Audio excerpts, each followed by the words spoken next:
Hello, and welcome back to the Dusty Codex. When we imagine the glorious days of the Roman Empire, we visualize a world of pristine white marble, polished gold eagles, and the refined scent of expensive incense, drifting through temple columns. But this is a sanitized fantasy, cleansed by centuries of romanticism. The real Rome was a sensory assault, and above all else, it stank.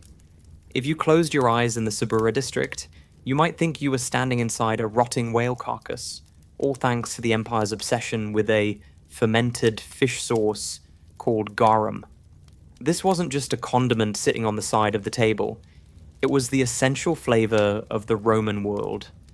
Garum, and its various related products like liquamen, was their salt, their spice rack, and their version of modern ketchup, all rolled into one pungent liquid.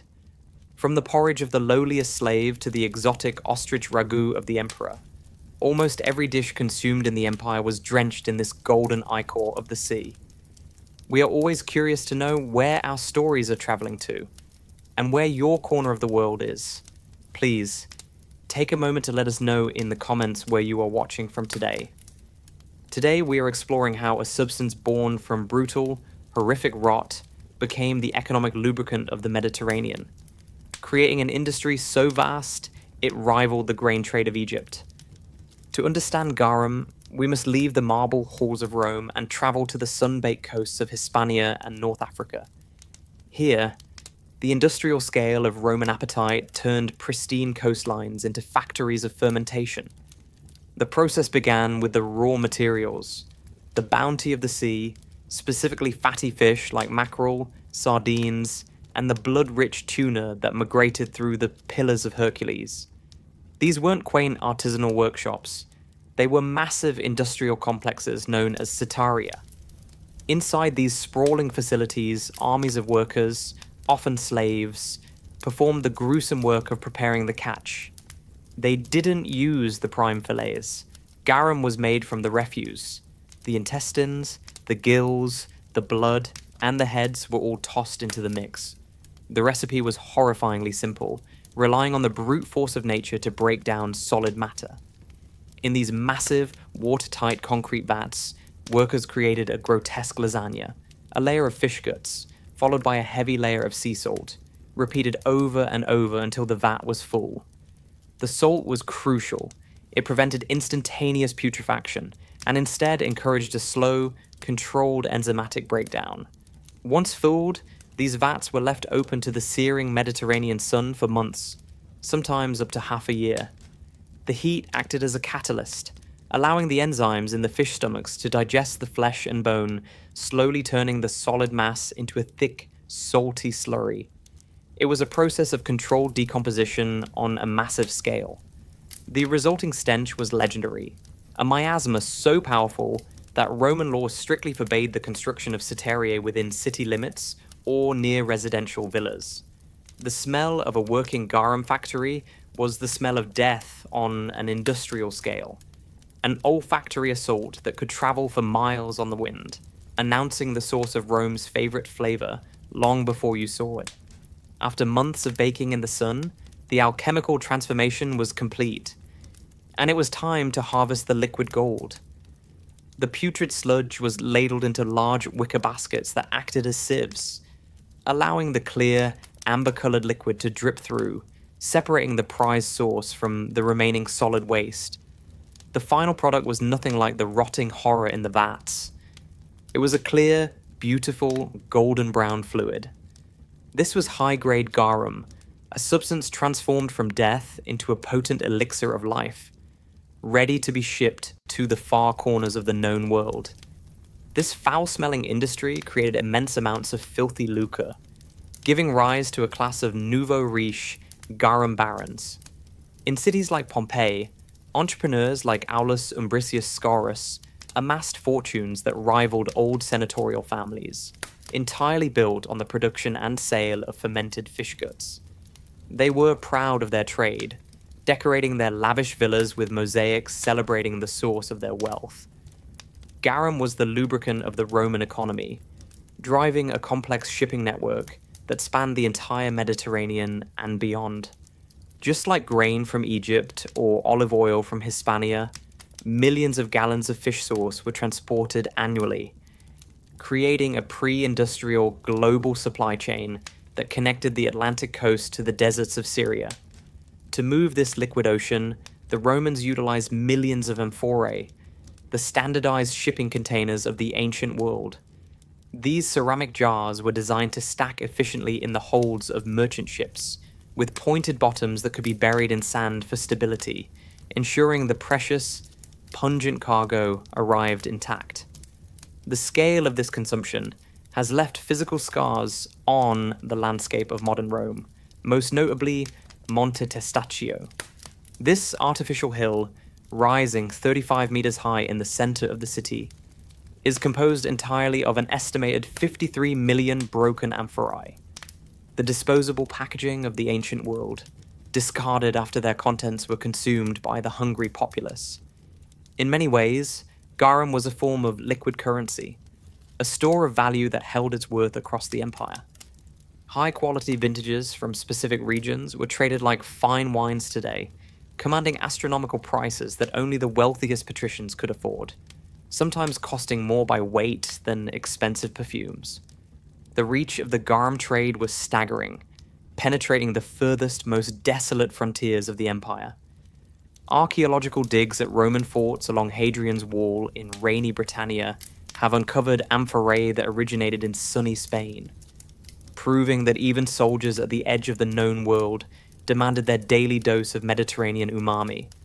It was essential fuel for the Roman war machine, a key component of the military ration that kept the legions marching.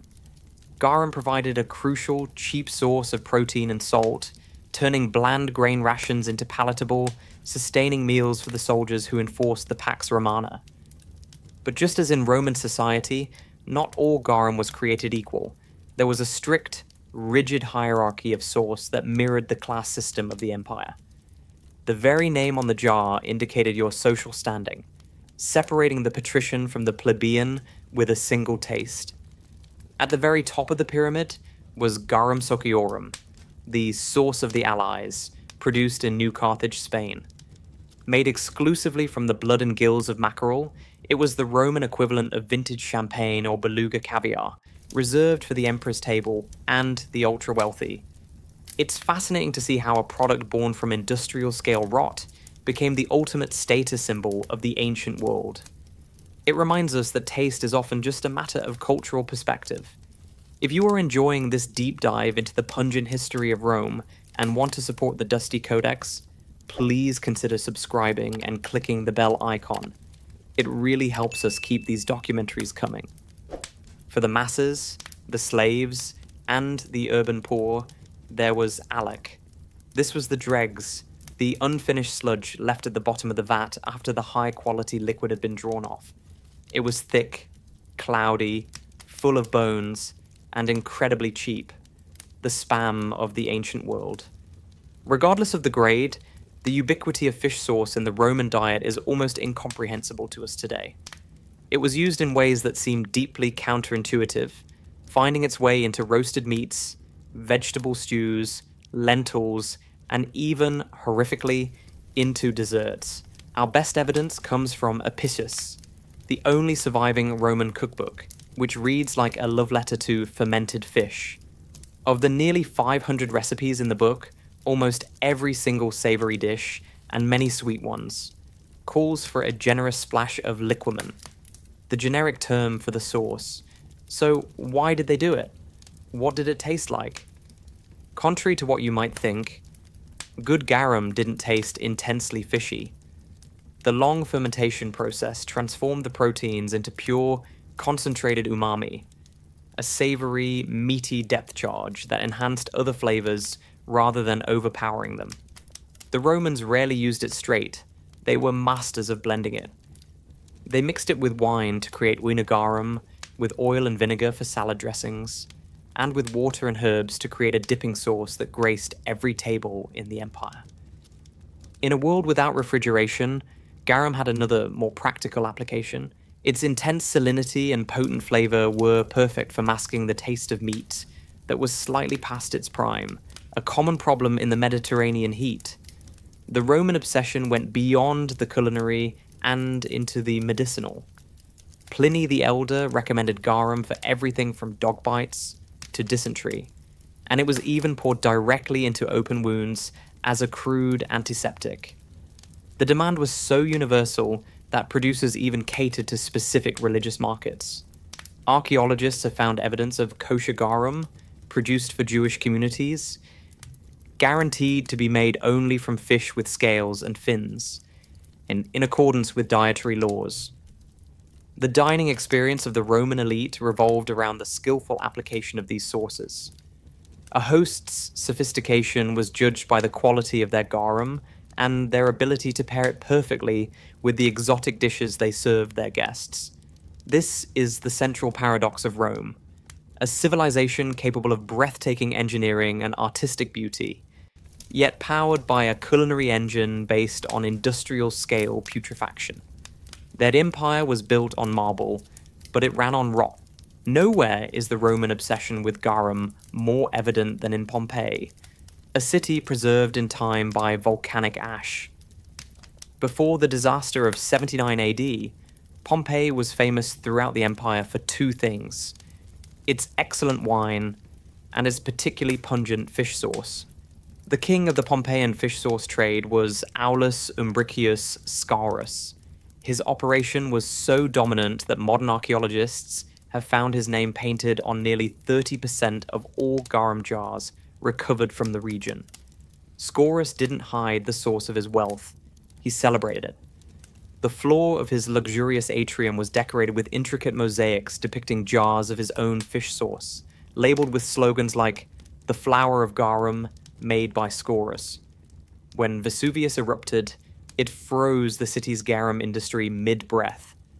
Archaeologists have found shops with jars of the sauce still on the counters, and factories with the last batch of fish still decomposing in the vats, waiting for a harvest that would never come. But like the empire itself, the golden age of garum could not last forever.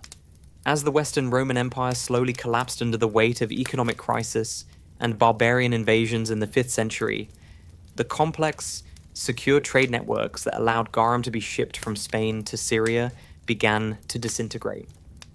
The great coastal factories of Hispania and North Africa went silent. Without the security of the Roman peace and a wealthy urban elite to buy the premium product, the industrial-scale production of fish sauce became economically impossible. Yet, garum didn't disappear entirely. The recipe survived in the Eastern Roman, Byzantine Empire, and in the West, it lingered in the kitchens of monasteries, a shadow of its former glory, kept alive by those who remembered the taste of the old world. In recent years, the ghost of garum has returned to Italy. In tiny fishing villages like Satara on the Amalfi coast, artisans are once again producing colatura di alici, an amber liquid made from fermented anchovies that is the direct, delicious descendant of the Roman original. And if you've ever enjoyed Thai curry, Vietnamese pho, or put Worcestershire sauce on a steak, you have tasted the legacy of garum. These modern fermented sauces are the distant cousins of the pungent golden liquid that once powered the Roman world. Thank you so much for watching this journey into the pungent heart of the Roman Empire. If you want more stories like this, about the strange foods, lost technologies, and everyday lives of the ancient world, please click the playlist you see on your screen right now. Until next time, stay curious and bon appetit.